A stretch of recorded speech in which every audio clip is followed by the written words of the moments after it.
Sugar के जो मरीज़ होते हैं वो जो सप्लीमेंट ले रहे होते हैं, मतलब मल्टीविटामिन ले रहे हैं, और कुछ मरीज़ कहते हैं मुझे मल्टीविटामिन की ज़रूरत नहीं है, तो multivitamin, minerals, calcium, zinc, phosphorus, potassium का स्किन की हिफाजत में कितना रोल है?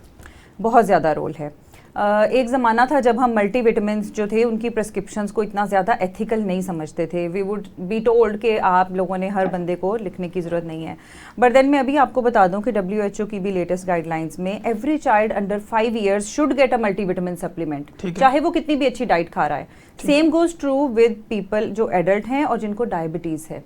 डायबिटीज़ में जो नर्व कंडक्शन है वो बहुत ज़्यादा इंप्रूव करती है अगर विटामिन B12 दिया जाए, even if the patient is not deficient in B12। यानी अगर आपको कमी नहीं भी है कुछ खास मिनरल्स की, विटामिन की, तो अगर हम आपको सप्लीमेंट देते हैं आपकी स्किन बहुत हद तक अच्छी रहती है। प्लस एक और बड़ा मसला डायबिटिक्स में होता है हाथ पाँव का सुन्न होना, हाथ पाँव का भारी होना, महसूस ना होना। जूता पाँव में नहीं भी है तो पता नहीं चलता, हाथ पे कट लग गया फील नहीं आती। ये सारी चीज़ें शुगर की कॉम्प्लिकेशंस कहलाती हैं और ये बहुत कम हो जाती हैं अगर हम टाइम से डायबिटिक पेशेंट्स को सप्लीमेंटेशन शुरू कर देते हैं। One of the supplement is a B12 या मिकोबेलामिन।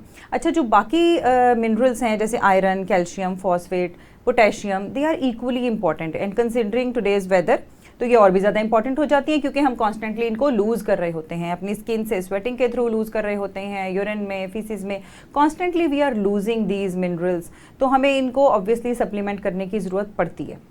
ठीक हो गया डॉक्टर साहब, आपने बड़े ज़बरदस्त तरीके से एक्सप्लेन किया, चूँकि आप हमारी सीनियर भी हैं और हम आपसे बड़ा कुछ सीखने की कोशिश भी करते रहते हैं। एक सवाल ये होता है कि शुगर के मरीज़ों के नाखून ब्लैक क्यों हो जाते हैं? अच्छा, देखें, किसी भी माइक्रो ऑर्गेनिज्म को, जरसूमे को उगने के लिए खुराक चाहिए। जैसे हम खाना खाते हैं तो शुगर का जो पेशेंट्स का ब्लड है वो नेचुरली वो फूड प्रोवाइड कर रहा है सारे माइक्रो ऑर्गेनिजम्स को, फंगस को, बैक्टीरिया को उगने के लिए। वो शुगर बजाते खुद एक उनकी फूड है। डायबिटिक्स में क्या होता है कि उनकी जो उंगलियों के टिप्स या पाँवों की जो ब्लड सर्कुलेशन है वो नॉर्मल लोगों की ब्लड सर्कुलेशन से थोड़ी सी स्लो हो जाती है। स्लो सर्कुलेशन का मतलब है कि वहाँ पे जो भी फासद मादे बन रहे हैं वो तेज़ी से ब्लड से दूर नहीं जा रहे, बॉडी से नहीं निकल रहे, उनको ज़्यादा टाइम मिल रहा है वहाँ पे बैठे रहने का। प्लस अगर हाइजीन अच्छी नहीं है, नाखूनों की सफाई डेली नहीं हो रही, ज़्यादातर हाथ ड्राई नहीं हो रहे, तो वहाँ पे फंगल ग्रोथ हो जाती है। बहुत दफ़ा जो ब्लैक आप कह रहे हैं पिगमेंट, वो ज़्यादातर फंगल इन्फेक्शन को डिनोट करता है। और अगर केयरफुली डायबिटिक्स अपने हाथों और पाँव का डेली मुआयना करें, जो कि आप हमसे बहुत अच्छा समझाते हैं पेशेंट्स को, और यही कहा जाता है अक्सर कि अपने पाँव की ऐसे केयर करें जैसे आप अपने चेहरे की करते हैं शुगर के पेशेंट्स को। तो अगर वो डेली अपने हाथों और पाँव का एग्जामिनेशन करें बजाते खुद मिरर में या जैसे भी, तो उनको आइडिया हो जाएगा कि कौन सी चीज़ पहले नहीं थी जो अब आ रही है। For even little bit of problem, जो भी हल्की से हल्की चीज़ आप महसूस करें, शुगर के पेशेंट्स बिलखसूस अपने हाथों पे, पाँव पे, उनको फौरी तौर पे डॉक्टर को कंसल्ट करना चाहिए। माइनर से इश्यूज़ को आज इग्नोर करने से इन फ्यूचर हमें बड़े ट्रबल्स का सामना करना पड़ता है। अच्छा डॉक्टर साहब, इसी से रेलिवेंट हम एक सवाल और करते हैं, वो ये है कि आजकल चूँकि गर्मी का मौसम है और गर्मी के मौसम में शुगर वाला अपनी स्किन की हिफाजत किस तरह करें? बहुत अच्छा सवाल किया आपने, वेरी नाइस। गर्मी के मौसम में जिसको शुगर नहीं भी है वो भी एट रिस्क है। But why diabetics are at higher risk? वो इसलिए कि अगर उनमें से फ्लूइड लॉस हो रहा है, इलेक्ट्रोलाइट्स लूज़ हो रहे हैं, तो उनकी स्किन ज़्यादा वल्नरेबल है क्योंकि वो पहले से ही ज़्यादा ड्राई है, वो पहले से ही ज़्यादा क्रैक्ड है, उसके अंदर ब्लड सर्कुलेशन पहले ही पुअर है, उसकी जो नर्व्स हैं वो पहले ही हैम्पर्ड हैं। तो अगर उनकी स्किन के ऊपर ज़्यादा इश्यूज़ आ रहे हैं तो उन्होंने घबराना नहीं है। वो सिंपल 2-3 टिप्स मैं आप लोगों को बताऊंगी, अगर आप उनके ऊपर अमल करेंगे तो आप यकीन करें, चाहे आप डायबिटिक हैं या नहीं हैं, आपकी स्किन ऐसे शाइन करेगी as if you are a very young person.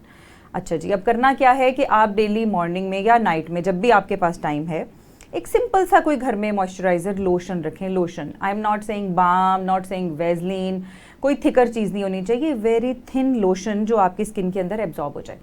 Once in a day और वंस एट नाइट आप वो अप्लाई कर लें। और ऐसे काफ़ी आपका प्रोग्राम गांव में भी देखा जाता है, बहुत सारी ऐसे जगहों पे भी जहाँ पे प्रोविज़न नहीं है इन चीज़ों की, तो सिंपल ग्लिसरीन के अंदर अगर आप गुलाब का अर्क डाल लें तो you can make a very good moisturiser at home. तो आप उसको अप्लाई कर लें, दैट इज़ इक्वली गुड। और उसके अंदर 1-2 कतरे आप लेमन जूस के डाल लें तो विटामिन सी भी उसमें आ गया। तो कोई भी मॉइस्चराइज़र आप डेली वंस अ डे अपनी स्किन के ऊपर लगा लें। सेकेंडली, डायबिटिक्स जो हैं लड़के ख़ास तौर पे हाफ स्लीव्स मत पहने। ये उनको मेरा बड़ा ही एक सिंसियर एडवाइस है कि they should cover their arms, they should cover their body as much as possible. आजकल के मौसम की बात हो रही है। Plus they should wear a P cap और अ हैट, आजकल के मौसम में बहुत इंपॉर्टेंट है। They should carry a water bottle with them, हमेशा हर वक्त आपके पास पानी की बोतल हो, पानी ठंडा हो या गर्म हो doesn't matter, but you have to keep drinking. पानी पीते रहेंगे, वो आपके जो जिस्म के सेल्स हैं उनको पानी मिलता रहेगा, वो ज़्यादा रेजिस्टेंस उनको होगी ड्राइंग आउट से, वो जल्दी डेड नहीं होंगे, उनको जल्दी हीट उनका कुछ नहीं बिगाड़ सकेगी अगर उन्होंने अच्छा पानी पिया हुआ है, अगर आपकी स्किन सपल है। और इन सब चीज़ों के साथ I always say you are what you eat, तो आप जो खाते हैं वही नज़र आना है आपके चेहरे पे भी, आपकी बॉडी पे भी। आपको डेली बेसिस पे एक बड़ा सा बाउल खाना है जिसमें सारी सब्जियां मिक्सअप हों, आप उसमें कॉर्न्स भी डाल सकते हैं, ऑलिव्स भी डाल सकते हैं, जो चीज़ आपको सब्जी में मिलती है वो डाल सकते हैं, एप्पल भी डाल सकते हैं। Make a good bowl of salad and eat every day. Trust me, if you do it for a couple of months, you are going to see positive changes on your skin.